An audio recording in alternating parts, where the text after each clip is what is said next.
Okay, it's time to have a conversation. So SummerSlam is in the books, and overall, I enjoyed the show. A couple matches that were not as good could have left off the card, but per usual, the only match I really cared about was the main event: Tribal Combat, Roman Reigns versus Jey Uso. Winner becomes the undisputed champion and Tribal Chief. And I'm seeing a lot of people saying the match was trash. If you've seen every Roman match, you've pretty much seen this one. You've already seen it or whatever. It didn't hit. I personally liked it because all the trauma that Jey Uso dealt with dealing with Roman for the last 3 years is finally coming out in a no DQ scenario.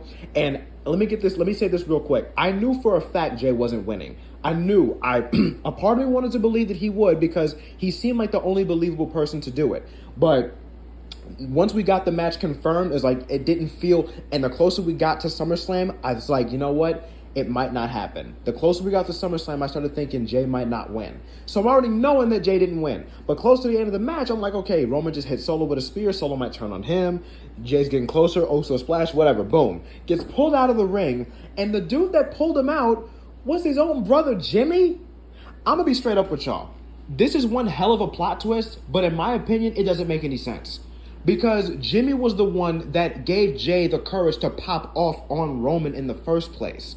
He gave Jey the courage to pop off and fight back against the Tribal Chief at Night of Champions. Then the Bloodline Civil War. Jey pins Roman at Money in the Bank. The Usos get the W. They're all matched up. Then Tribal Court comes around. Jimmy gets sent to the gulags. And Jey, to avenge his brother, says, I got to get you. Comes to SummerSlam. And now Jimmy turns on Jey. It doesn't make...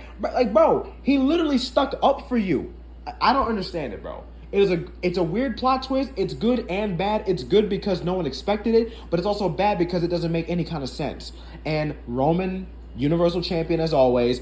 I don't know if Jey Uso didn't beat him, if Cody couldn't beat him, if Drew couldn't beat him, if Cena, Brock, any of these high-profile names that Roman's been facing for the last 3 years, if they had no chance against Roman, at this point, I'm calling it now. Roman Reigns is never losing the Undisputed Championship. And I'm just going to stick to that.